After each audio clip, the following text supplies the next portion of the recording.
It's my blessed and wonderful privilege to have my great friend, Dr. Charles Edward Booth, here with us for this interview on preaching. And I just want you to know how much I appreciate not only the fact that you're here, but the years and years of relationship and what you've meant to my life, my ministry, my family's life. So thank you for being here.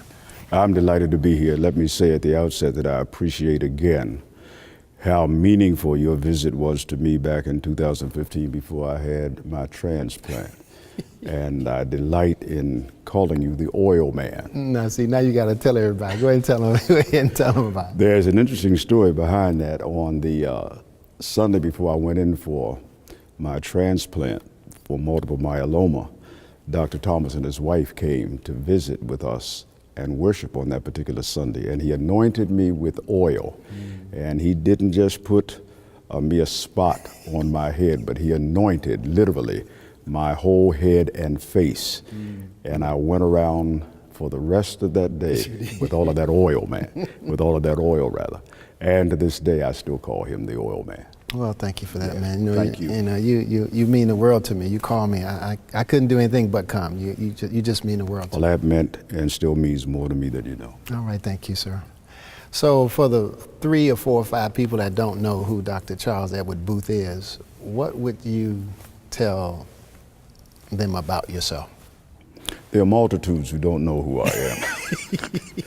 But I was born and raised in Baltimore, Maryland, and went to Howard University, Eastern Seminary, which is now Palmer. And I did my Doctor of Ministry degree under Dr. Samuel Witt Proctor at United Theological Seminary. Wonderful experience. My first congregation was in Westchester, Pennsylvania, outside of Philadelphia, where I was for 7 years. And I have been at Mount Olivet Baptist in Columbus, Ohio now for the last 40 years. In fact, in this coming January will be my 41st year as pastor. I've also served on the faculty at United and also at Trinity Lutheran Seminary in Columbus, Ohio. And I've enjoyed a wonderful ministry of not only pastoring and teaching, but doing revivals and that kind of thing. So that's a little bit of who I am. Yeah. Well, tell me a little bit about your call to ministry. Tell me about your call. I love to talk about my call because actually I remember heeding the call to ministry when I was 14 years old. And I went to my mother and told her that I had been called to the ministry. And what an interesting response. She smacked me. And I looked at her quite puzzled because this to me was a very serious thing, and to her it was too. And I said, "Why did you smack me?" She said, "Don't play with God. And this is too serious an undertaking for you to do that." I was 14 years old. I waited another 3 years until I was a senior in high school. And then I announced again to my mother that I was called to preach, but this time I backed away. And at that juncture, she said, "Go speak to your pastor and have a conversation with him." And we proceeded from that. I was a senior in high school at that particular time, and I preached my initial sermon. We called it a trial sermon back then. On October the 16th, 1964, on a Friday night in the Enon Baptist Church in Baltimore, Maryland, in the prayer meeting. And I've never forgotten that. That's been over 54 years ago. Wow. 54 years ago. And the interesting thing I think about my call is that there has never been a time in my conscious recollection that I've not wanted to be a preacher. I've always wanted to be a preacher. There's something in me that has always gravitated towards ministry, and I've always been fascinated by preaching, and particularly black preachers. So that's something that's been in me for ad infinitum. So where did that come from? Is anybody in your family, your dad, anybody, where does this come from? Interestingly enough, my great-grandfather, whose name was John William Booth, he was a rural preacher in Gloucester County, Virginia. We were born 100 years apart. He was born in 1847, I was born in 1947. And he pastored 2 churches in Gloucester. One in a place called Sassafras, and a second in Ware Neck, Virginia, where my mother was born. And that was the Union Zion Baptist Church. I was able to get a biography of him. He was not an educated man. He went through high school, but he pastored those two churches in that area. And the church in Sassafras was Bethel, and it was known at that time as Big Bethel. That was his every Sunday church. Union Zion in Ware Neck was his second and fourth Sunday church, and he had a reputation of being quite a preacher. There's a story about him that I've heard, whether true or apocryphal, I don't know, but it is said that many, many years ago, during the Hampton Ministers Conference, that there was a preacher who was to come on a particular day who did not show. And someone said, well, there's a preacher around here who can ring the bell. And they asked my great-grandfather to preach on that particular afternoon, and I understand, quoted the quote, that he rang the bell. So I don't know whether that story is true or not, but early in my ministry, I had the opportunity to preach at Big Bethel in Gloucester, also at Union Zion, my mother's church, where he pastored. And there was an old man who had to have been, well in his 90s at the time, and I could not have been any more than 19 or 20 years old. And when word was out that I was coming to preach, he had his family to bring him to church that Sunday because he wanted to hear the great-grandson of John William Booth. Now, what's interesting about that day, as I recall it, is that this man was introduced to me following the service. He was in a wheelchair, and he looked at me and he smiled and he said, "You're obviously very intelligent, but you cannot moan like him." I'll never forget that. But you cannot moan like him.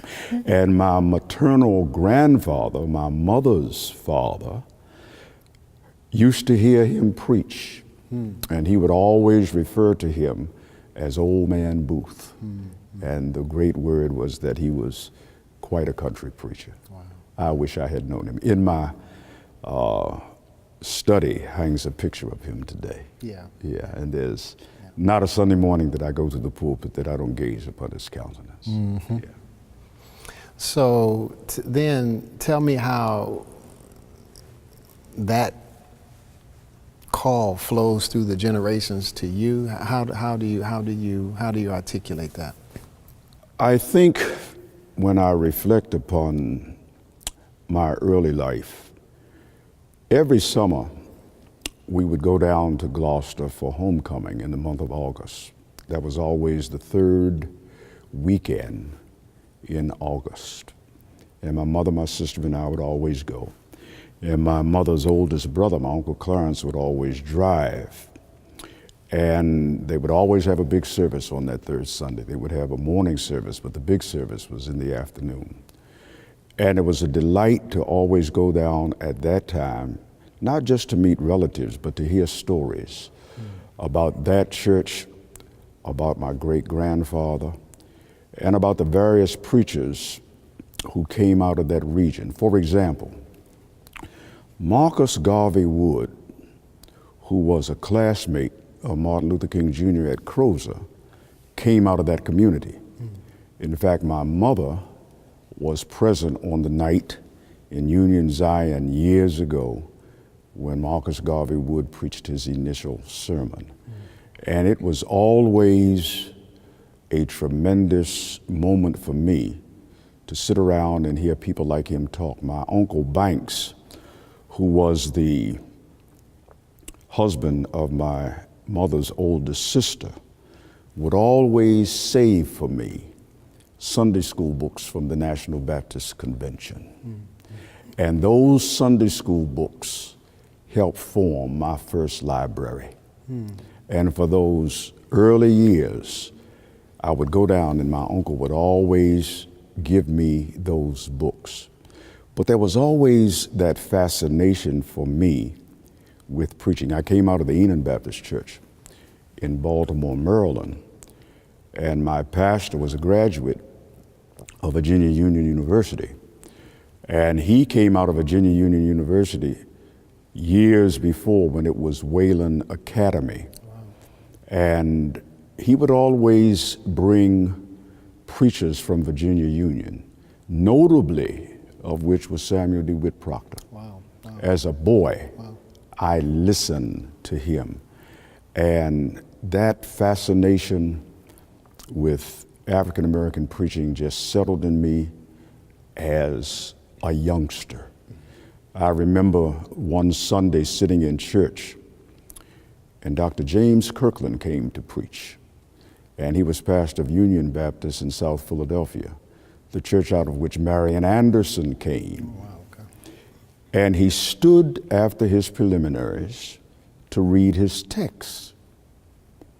And I remember leaning over to my mother, and I could not have been more than 10 or 11 years of age. And I said, "Mama, what strange language is he talking?" And he was reading his text from the original Greek. Wow. And I had never heard anything like that before in my life. So Dr. Payne, my pastor, would always bring those kinds of preachers to our pulpit. Leon Sullivan, Martin Luther King Jr. spoke in those early years. I did not hear him then. I heard him years later when I was in college. But there's just always been that fascination. So tell me about, and with this kind of history, it must have impressed upon you, some formal training for ministry. So how did that happen? I mentioned my pastor, Dr. Arthur Jerome Payne, who was a native Baltimorean. He grew up in the Waverly section of Baltimore and was a college graduate. And an interesting thing happened. He decided one summer that he would go to New York, particularly to Columbia University, to work on a master's degree. And he went to New York and was going to stay for a summer, 3 months, and ended up staying 3 years working under the mentoring of Adam Clayton Powell Sr. And that was an imprint, an impact that lasted upon him for years. Our church at that time, when my mother joined it, was a little church on Park Avenue in Baltimore. And the church began to grow, and they bought the structure they now occupy at Edmondson Avenue and Schroeder Street in Baltimore. And it was an old neo-Gothic structure that was occupied by white people, Brantley Avenue Baptists. Because of gentrification, they were moving out. So my pastor and the Enon Church bought the building. What's interesting, and this is in the early 1950s, on the Sunday that they marched into the church, they burned the mortgage. And Adam Clayton Powell Sr. preached the installation, dedication, mortgage burning sermon. I say all of that to say that Dr. Payne was a stickler for education. That when I announced my call to preach as a senior, there was no question in my mind that once I graduated from high school, I was going to college, and from college on to seminary.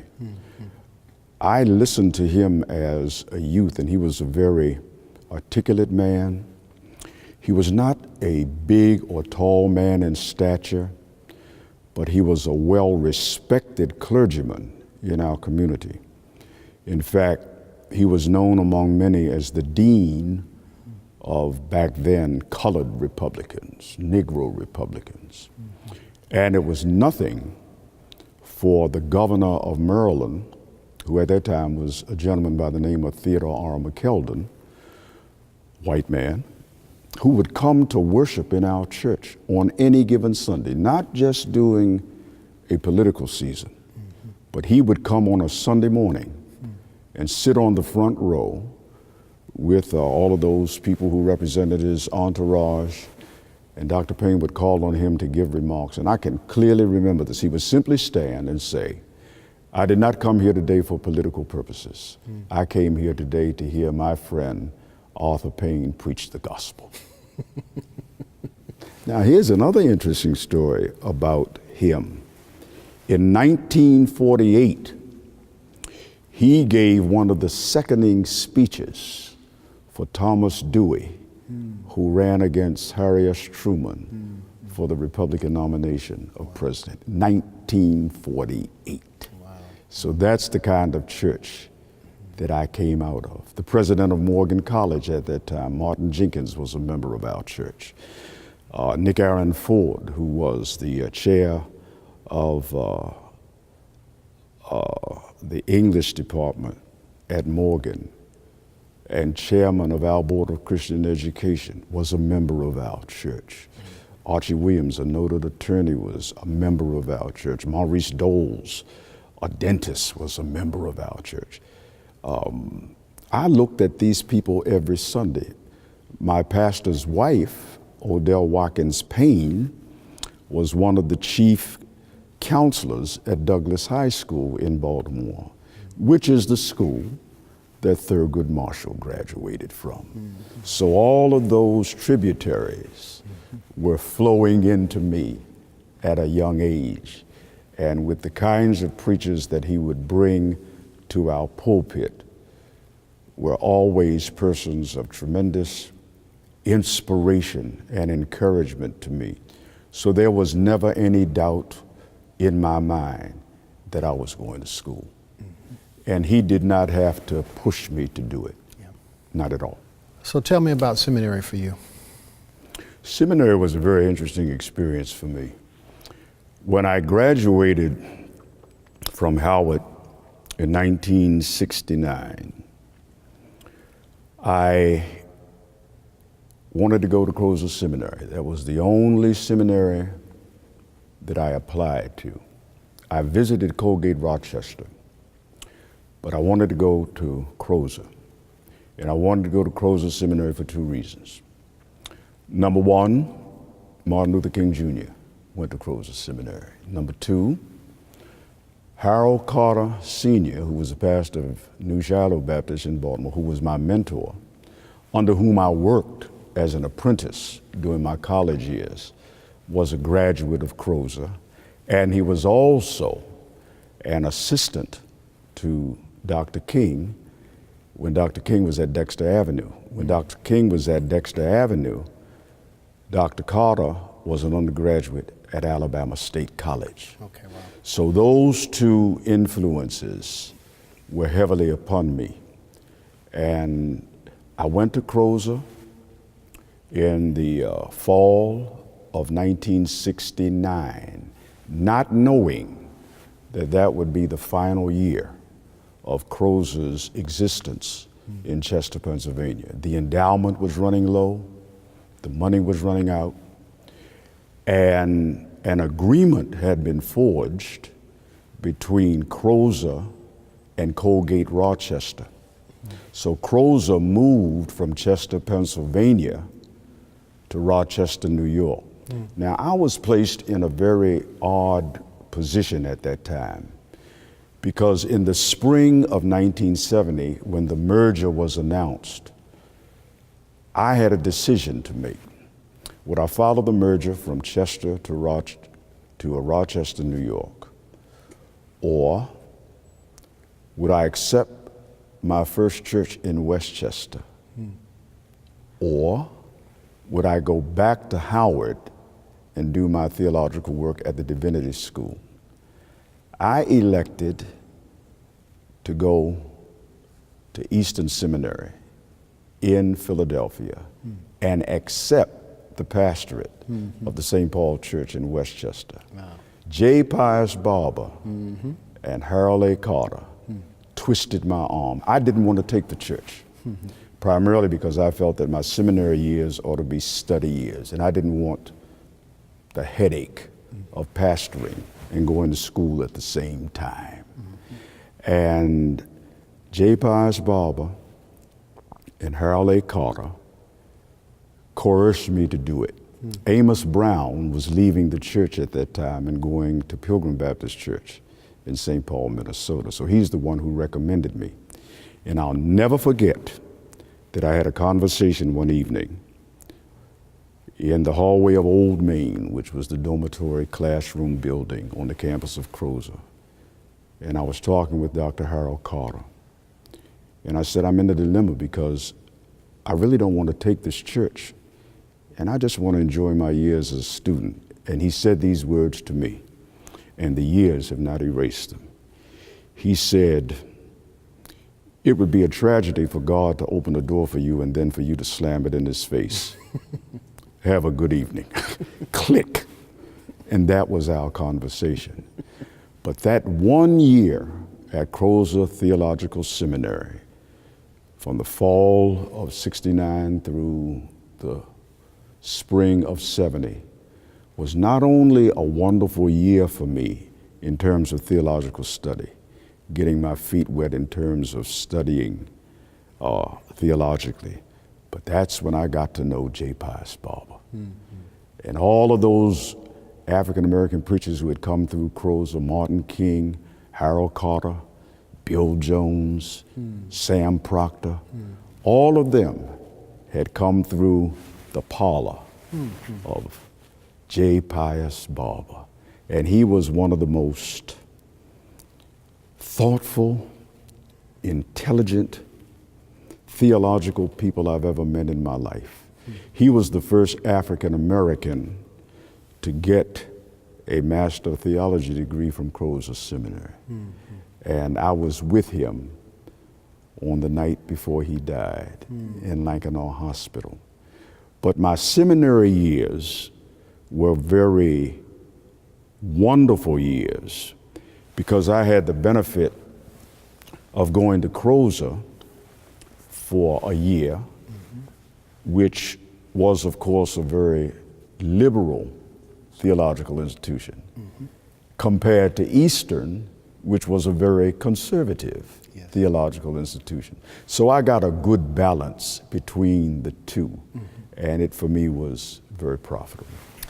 I want to go back to the J. Pius Barber. Of course, in our relationship, you've always talked about that, but just for somebody who may not be familiar, so talk about what that meant, what it was, and how and why so many of these great preachers of our tradition went through J. Pius Barber.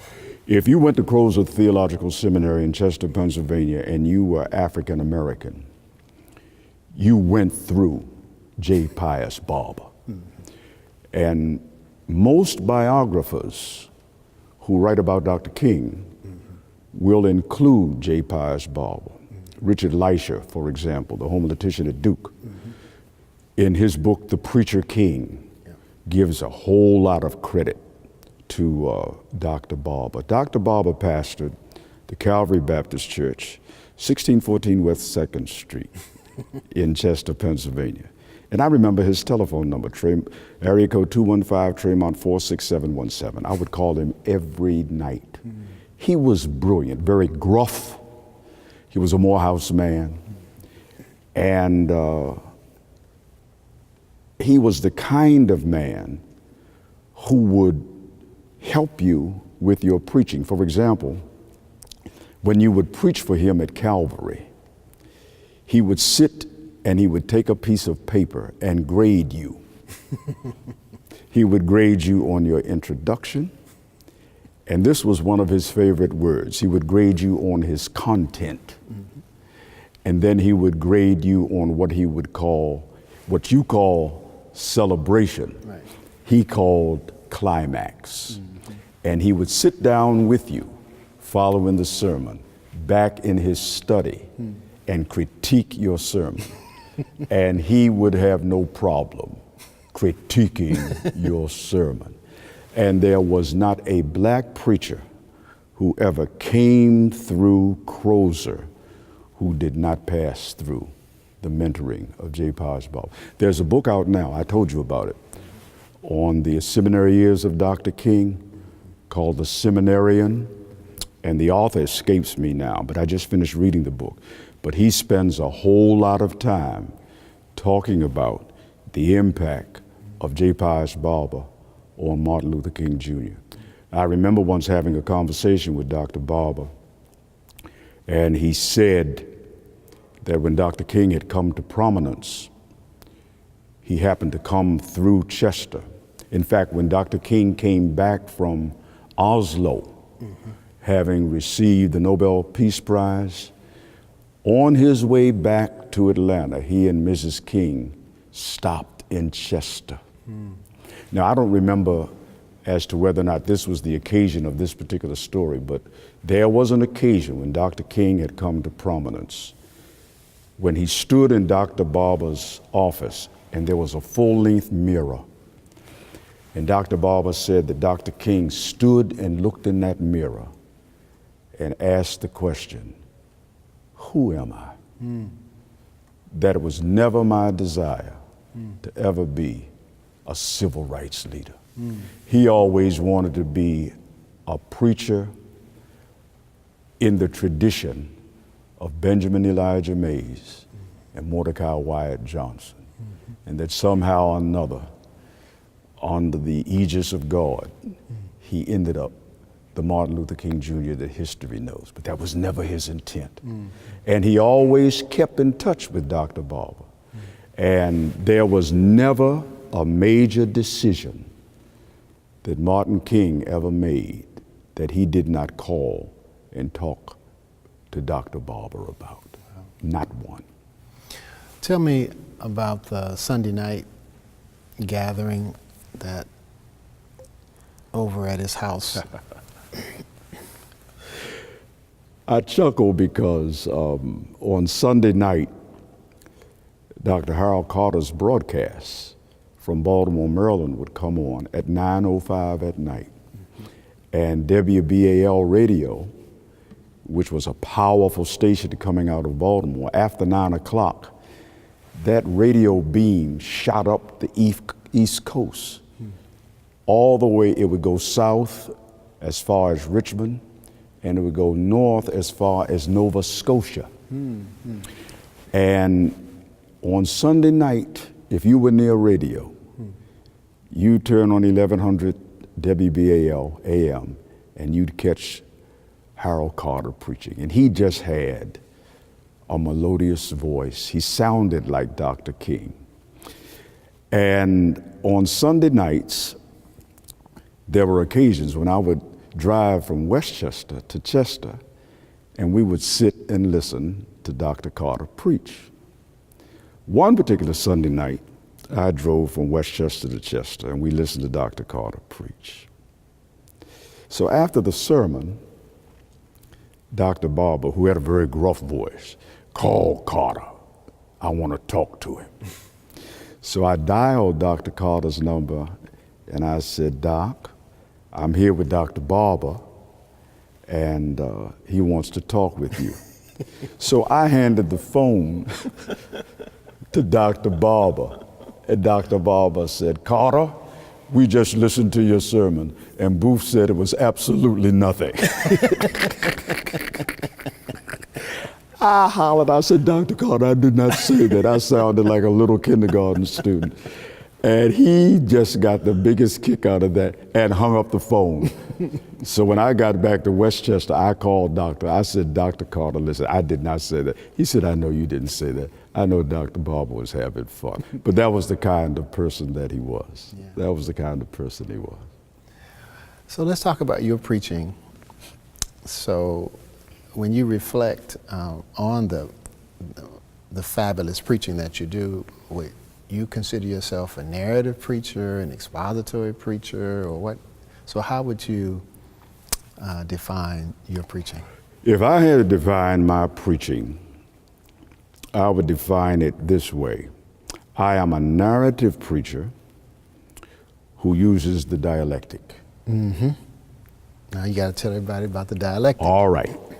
The dialectic comes from the Hegelian understanding of how all of history, from Hegel's standpoint, dealt with the whole notion of a thesis, that there was a positive side of history, an antithesis, that which mitigates against that which is positive. Out of that tension, one develops a synthesis. So there's the thesis, the antithesis, the synthesis. Now, when we studied the dialectic under Dr. Proctor, he included two things in the dialectic for homiletics. One, he said, there must be a proposition. And the proposition is one succinct, declarative sentence that defines what the sermon is all about. Yes. If you can't say what the sermon is in one sentence, then you really don't have a real handle on what you're talking about. He said, because there's the tension between the thesis and the antithesis, out of that tension, before you get to the synthesis, you must raise what he calls the relevant question. So that the synthesis is not just the resolution of the tension between the thesis and the antithesis, but it is the question with which the synthesis wrestles and answers. So for me, you know, I would consider myself one who loves narrative preaching. I love to preach stories, and I do it in the dialectical context. Yeah. Tell me about your sermon preparation process. I love prep because what I like to do, and I get this from Dr. Barber. Dr. Barber said that on Sunday night, you ought to sit and at least have an idea of where you're going for the next Lord's Day. And even if it's a scant thought, jot it down on a piece of paper and let that be kind of a guiding norm for the next couple of days. Yeah. And for the next few days, you begin to expand that thought. One of the things that I've always believed in is that in sermon preparation, you are guided by the text, and out of the text comes the subject. Yeah. That you really don't get a subject and then hunt or search for a text. Right. So if I have a thought in my mind, I want that thought to have an accompanying scripture. Yeah. So with that thought, there ought to be some text in mind. And I kind of look at the text and give some thought to how I want to approach it. The next day or two, do some exegetical work on the text. And about that third day, I want to form an outline. And I write out a full outline of the sermon, a full skeleton. Okay. I do that every week. And from that skeleton, I then put meat on the bones. Okay. Because even though I don't use a manuscript, still I write a manuscript. And I write the manuscript because writing the manuscript gives me precision. And it helps me to really focus organizationally in what I'm dealing with. Right. I try my best to have my sermon written by Thursday or Friday. In my earlier years, I would wait until Saturday, until I discovered that Saturday night specials kill. But I try my best to have it done by Thursday or Friday. And then Saturday, I spend time, maybe about an hour, rereading it. And I'll take my manuscript with me into the pulpit and read through it while the worship experience is going on. And then in most instances, I'll put it away. Sometimes I'll put it up there at the beginning if there are certain particulars that I want to be precise about. Yeah. And once I do that, I'll tuck it away. But by and large, I don't use notes when I preach. So you wouldn't consider yourself a manuscript preacher then? No, not at all. Okay, so behind you're up preaching, there are no notes, but behind this is a written manuscript. A written manuscript. Behind the sermon is a full skeletal outline Okay. and a manuscript. Okay. So there are two documents. Mm-hmm. And I'm not one who's into technology, so I don't type and use the computer and all of that. And after 54 years, I'm still writing sermons longhand. Wow. Wow. Yeah, I'm still writing sermons longhand. So these are archived somewhere, I'm sure. Yes, I have them in little Scully books. How many years of Scully books do you have? Oh my God. That coupled with legal pads, and my God, you're looking at 50 years, at least. If I've been preaching 54 years, you're looking at 54 years worth of work. I just moved, I recently married. And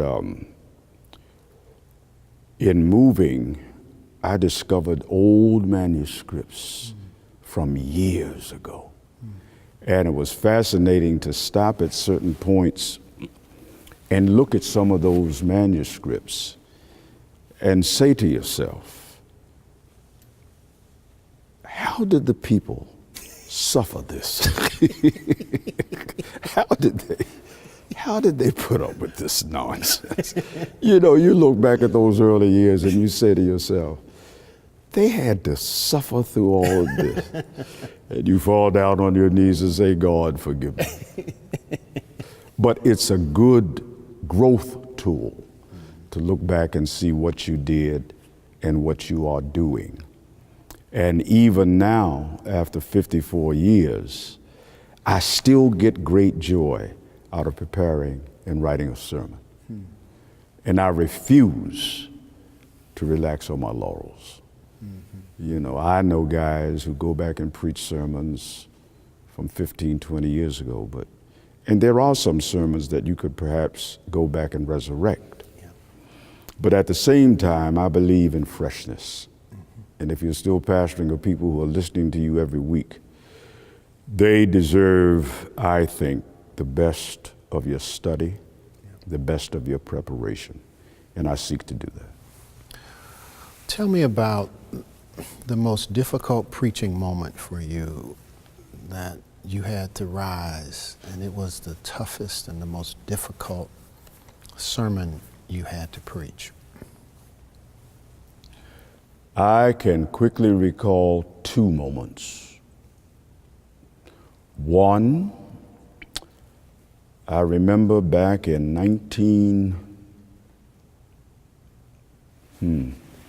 81, when I preached at the Baptist World Alliance Youth Conference in Buenos Aires, Argentina.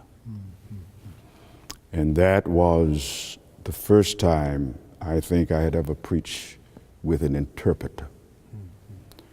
And that created all kinds of anxiety in me. But perhaps my greatest moment of tension was preaching in the Hampton Ministers Conference. And I don't have to tell you about that. And I've been privileged to preach in that conference on 3 different occasions. And all 3 occasions created in me great anxiety. It's a wonderful thing to get the invitation, but it's another thing to stand before that august body and preach. There has been no anxiety or tension in me that rivals that which I have felt at Hampton. Tell me about it. I shudder even now when I think about it. That's right. Tell me about it. Tell me about it. Man, when you get the letter inviting you to be the preacher, and I've been the morning preacher, I've been the evening preacher, and I've been a lecturer. Mm-hmm. When the letter comes, you are excited and enthusiastic because quote, end of quote, only the creme de la creme get to Hampton. Right, that's right. And you say to yourself, wow, I've been invited to Hampton.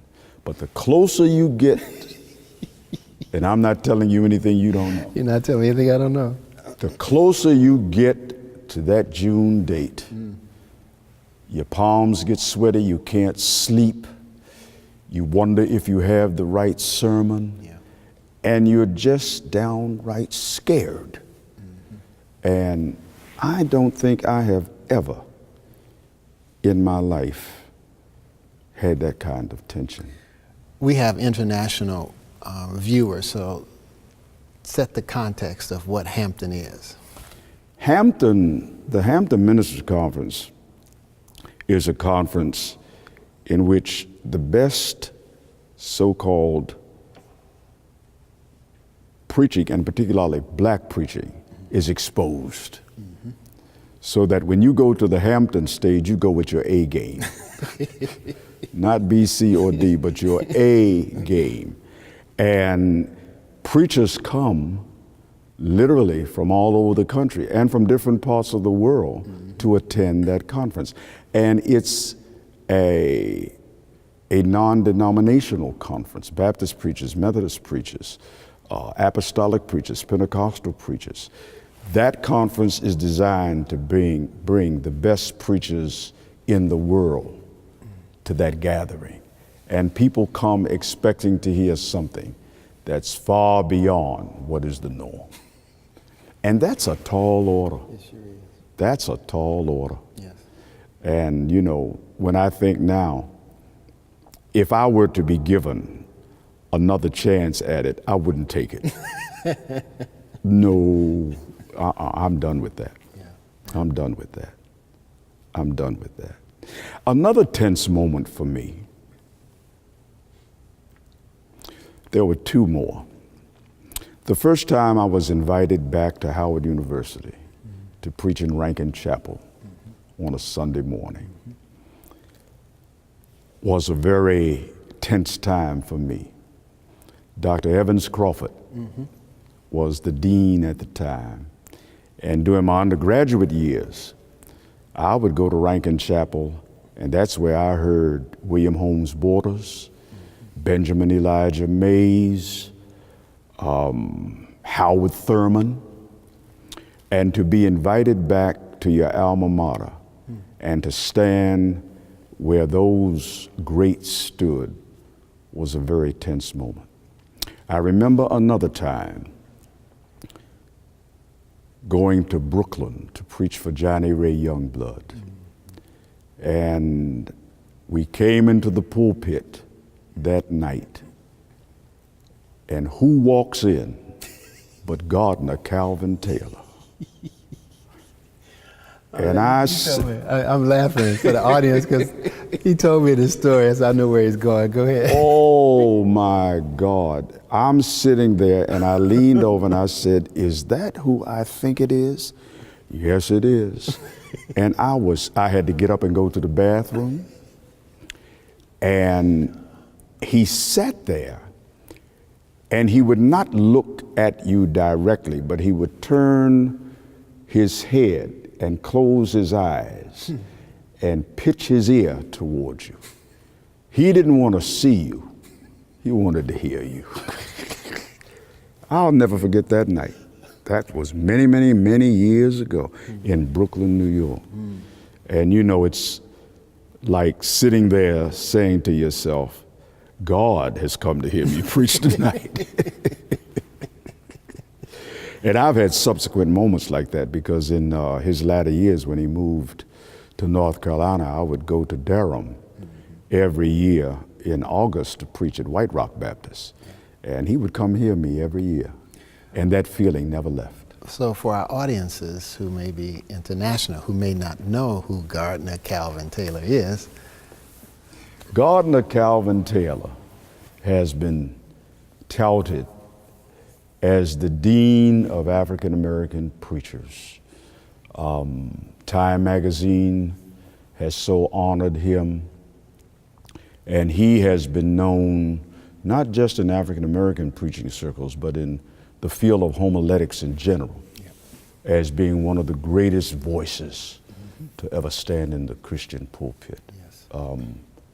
His preaching, I think, is unparalleled and unmatched. You know, here's a man who comes out of Baton Rouge, Louisiana, who sounds like somebody who has descended from the English-speaking world. And he's just phenomenal to me. I want you to give me your favorite out of all the years of going to the Hampton Ministers Conference. What is your favorite Hampton moment? In hearing preachers? The year that Dr. Gardner C. Taylor gave his sermons. It was in Ogden Hall, and he preached from Ephesians. I remember two of the sermons. One sermon was entitled The Church of the Lord, and another one was entitled The Lord of the Church. I will never forget that. And I cannot remember which one of those sermons, but one night, it was probably that second night, we were up in the balcony. Walter Thomas, James Perkins, Johnny Youngblood, Jerome Ross. We were up in the balcony of Ogden Hall. And Dr. Taylor got to the end in his celebration and stopped and said, "Look!" And everybody in that auditorium looked. And he started talking about the coming of the Lord. Oh my God. It was judgment that night. What's humorous about that, after that, the benediction was given and people were still shouting. We were descending from the balcony down the flight from Ogden Hall, and you went down one flight of stairs, and then there was a landing, then there was a second flight. When Jerome Ross got to the second flight, now the service has been over for 20 minutes, he shouted. He shouted when we got to the bottom landing, going out of the door, and the sermon had been over for 20 minutes. I'll never forget that. It's the longest day I live. We argue about this, so we may as well. So what's your favorite Gardner Calvin Taylor sermon? Yours is His Own Clothes. Oh, God. Yeah, that's your sermon. It don't get sermon. no better than that. Yeah. It gets no better than His Own Clothes. My favorite sermon of Gardner C. Taylor is the sermon he preached about Job. Looking at life through a narrow slit. When the window narrows to a slit. He preached it some years ago at Bishop College, in the heyday when Bishop College had a great ministers' conference. That's my favorite Gardner Taylor sermon. Let's go to the other side. So when is there a time that you felt like that God really used you, that the Spirit of God just used you? When was there a time in your preaching life where you just... That's not difficult, because I remember the year at Hampton when I did the lectures on hermeneutics. And I preached my closing, gave my closing lecture, which turned into a sermon. Right, I'm going there next. Yeah. What's the name of that hall? It's slipping my mind. Yeah, you know what I'm talking about, Ogden. Ogden Hall. Yes. And I was up to preach. Carolyn Showell had spoken before me and had literally set that place in chaos. And they adjourned and said, we're going to take about a 20-minute break, and then we'll come back and hear Charles move. I just sat on the stage. I never moved. And I got up to give my closing lecture. And I remember lecturing on the parable that Jesus taught, to one he gave 5 talents, to another 2, to one. And the title of that was, When Life Deals You an Uneven Hand. I love that. And that for me, was a moment that I'll never forget. It was one of those rare times when I felt the power of God and knew that it was authentic. That was my most memorable moment. I think that's your signature sermon. We put that in the anthology, Norton Anthology of African American Preaching, Preacher with Sacred Fire, because I think that's your signature. That's your signature sermon. It's a powerful, powerful, powerful. That was a memorable moment for me. I'll never forget that. Now, can you explain how it is that you're supposed to lecture in the African American preaching tradition, and then you end up preaching? Because there's some traditions a lecture means a lecture, and right. Preaching means preaching. So, but not so in the African American tradition. There was an old man in Columbus, Ohio, years ago, who pastored the Love Zion Baptist Church. His name was Marvin Myers.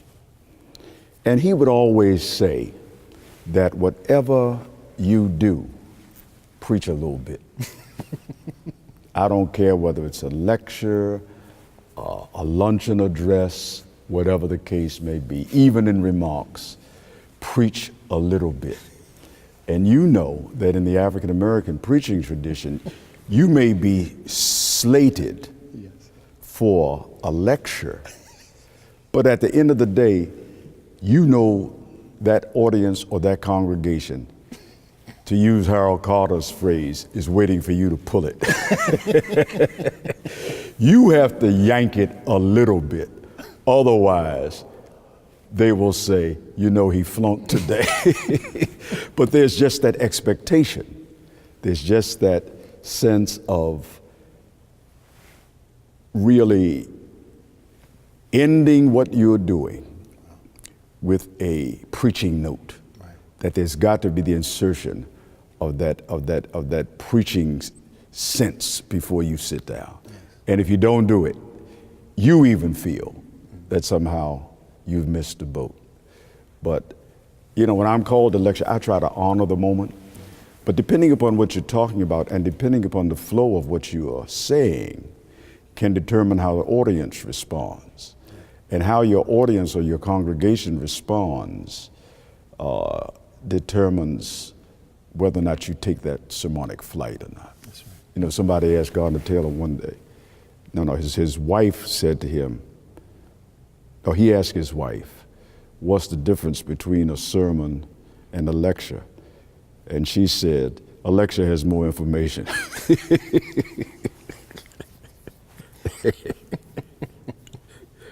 Oh, that's what I remember.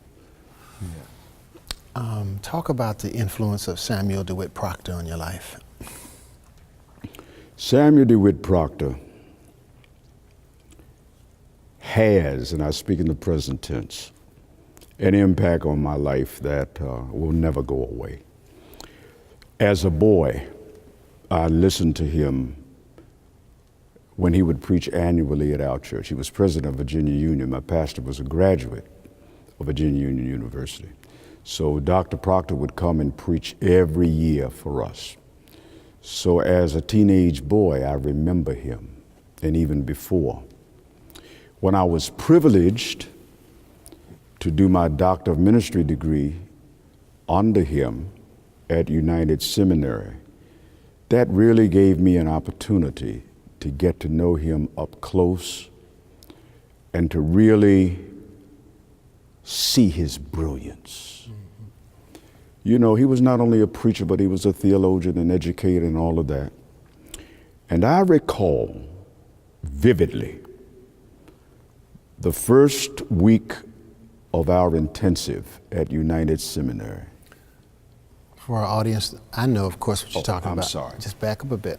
When we started our Doctor of Ministry program, there was an intensive, and that's when you go to the campus for one whole week and study. And you did that twice a year. You did it in January and you did it in August. Yeah. And then you would also have intermittent sessions. I'm talking about the Proctor Fellows. Oh, the Proctor Fellows, I'm sorry. That's right. There was a group that came together under the name of the Proctor Fellows to study for the Doctor of Ministry degree. Otis Moss, Jeremiah Wright, Johnny Youngblood, James Perkins, Donald Hilliard, Frank Madison Reed, Mac Charles Jones, who's dead, Charles Hampton, who went on to become a bishop in the CME Church. All of us were together under Dr. Proctor, and it was a pretty strong group. And I remember in our first intensive, around that second evening when we came back from dinner in the old campus, we went downstairs in Bone Break Hall, and we were all around this table, Jeremiah Wright, all of us. And Dr. Proctor gave a lecture entitled, "The Arrows in My Quiver." And what he talked about for about an hour and a half were all of the educational and theological influences on his life, going back to elementary school in Norfolk, Virginia, all the way through his THD studies at Boston University. And he held us spellbound. Arrows in my quiver. Fascinating. I listened to, on YouTube, a lecture that Jeremiah Wright did on preachers he's heard across the years. Fascinating to me. That was done here. Was that done here? Fascinating. Right there. It was done. That to me. 70 years of black preaching. Yeah, that's what it was. That's what it was. And that was something of what Dr. Proctor did, where he talked about those kinds of influences and what those people meant. And it was not just educators and preachers, but he talked about people who helped him along the way. People who gave him jobs and people who gave him money to help him with his education. And he held us spellbound for about an hour and a half. Arrows in my quiver. Wow.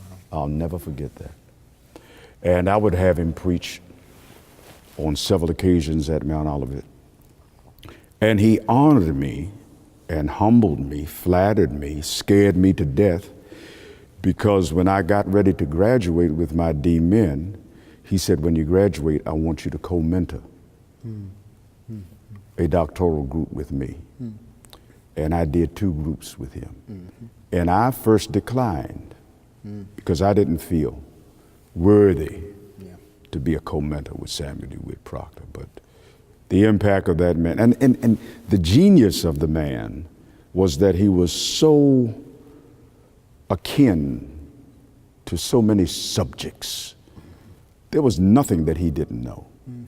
I remember once we came to class for our D-Min work at United, and he had sat next to a man on the airplane who was a professor at Notre Dame.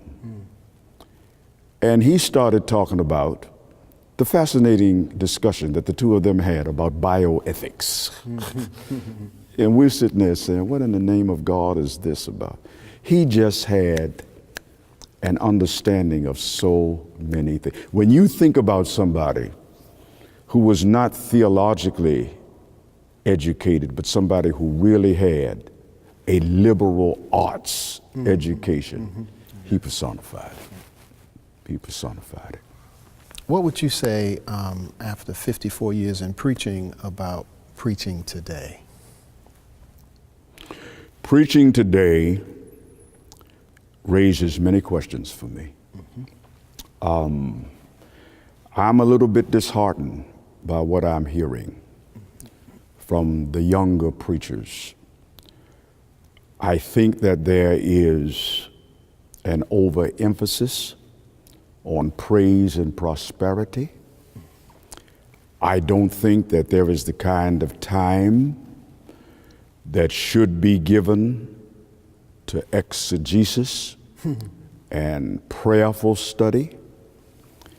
And when I hear so much of what's being lived it today in our tradition, it greatly discourages me. I guess my greatest critique is that I'm not hearing today what has been for me the genius of the African American pulpit, namely prophetic preaching. There is for me today the absence of the prophetic. And there's no way that you can look at where we are today as a people, when you look at where we are educationally, socially, politically, economically, and not hear the prophetic voice of the African American preacher. And for me, that's very disheartening. And you have some who are holding fast and firm to the tradition, but by and large, you have so many who are not. And for me, another issue for me is that I don't see a lot of concern for people. So many younger preachers now are concerned about what they can get out of the ministry rather than what they can put into it. There's not a lot of caring for the sheep. I don't know that I see a lot of the pastor's heart today in young contemporary preachers. And for me, the absence of the pastoral heart and the prophetic norm raises great questions for me. I want to thank you. While you're much too modest to admit it, you are one of the donors to the PhD program, you and Mount Olivet. And what you do is allow a student not to have life-altering debt. Mm-hmm. And then when you get to this level of education, you know, often people have debt already and they're shackled. And you are foresightful enough to offer a scholarship for the second cohort. Mm-hmm. So we'll be reviewing applications soon for that. I wanted to thank you for your support. I wanted to thank you for continuing the tradition, investing in it. It's a great source of pride to me that African American churches and pastors stand with us in this effort to keep the tradition alive, teach the tradition, celebrate the tradition, hopefully extend the tradition. So I wanted to just on tape live, and I got tons of ways to go, because I could thank you for our relationship. I can thank you for the night you called me up when I was headed to the Hampton stage, and you said they knew who you were when they invited you. You probably don't remember that. You called me up. I do.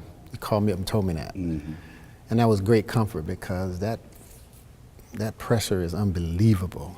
Right about that. But I want to thank you for the PhD gift at this moment. And anything that you want to say about the PhD program, why you gave the gift, to encourage the students, they watch these interviews, they share them in their churches. People in seminary, professors use these interviews. I ran into a couple people, a lady from Nigeria who emails me waiting for the next interview. So what would you start with the PhD program, and I'll give you the moment to say whatever you like to say about whatever you like to say, and we'll let that be our concluding. I would like to say two things. Number one, it must be said that I have enormous respect for you. Well, thank you for that. Number one, as a person, a human being. I often say now that seldom do you hear words like decent. We don't use words like integrity, character. And you embody all of these things. I have always greatly respected you as an integritous person. And your love for the African American preaching tradition and your commitment to it is something that I greatly delight in. And when you came to this institution, Christian Theological Seminary, to begin a program in African American preaching and rhetoric, the first of its kind ever, there was no way that I could not be supportive of it. Number one, because you are heading it, and number two, because it's something that represents the first of a kind. And it's but a baby step in terms of what the future possibly holds.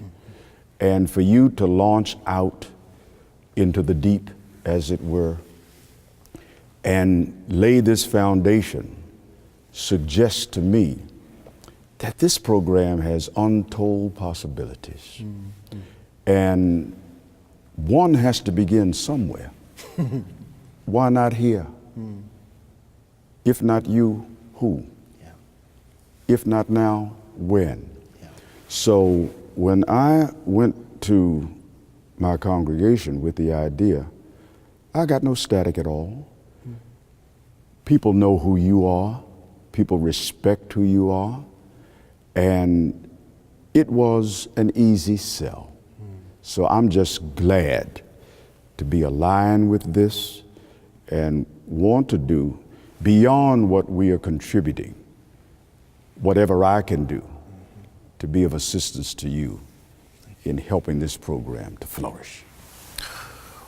Whatever you like to say about black preaching, whatever you like to say about whatever you like to say. I mean, this is, you know, sometimes the interviewer will ask the questions that the interviewer, and I want to make sure that you get to say what you would like to say.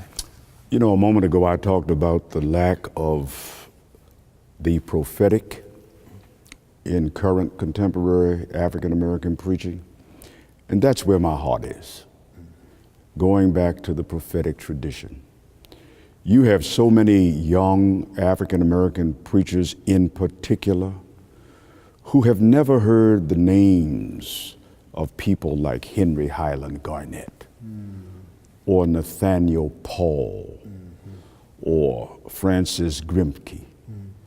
These were great preachers in the 19th century who were raising abolitionist voices, even at the expense of their own lives.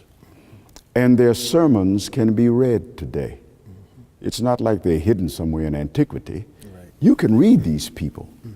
You know, I know when I was doing my D-Min program, and I can't remember whether it's Nathaniel Paul or Henry Highland Garnett, but one of them said that if I did not believe in the God of liberation, and I'm paraphrasing, then I would tear up my Bible, commit it to flames, and declare it to be nothing more than a book of fables.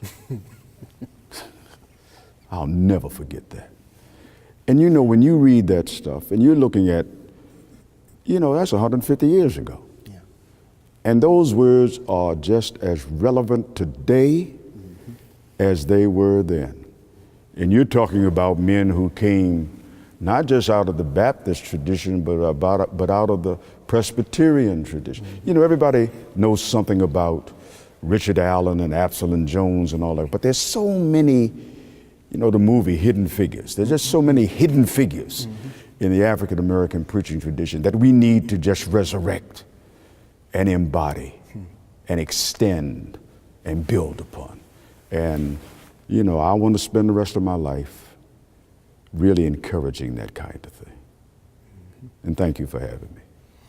Well, thank you, sir. It's been a wonderful, it has been, so for those of you all watching, we do this off camera, you know, so we talk about preaching and all the time. So I appreciate you, man. I love you deeply, more than there are words for. And you know the feeling is mutual. So thank you for doing it, and we're going to get this out. The folks need to see this. Thank you. Thank you. Appreciate it. Love you. Love you too, baby.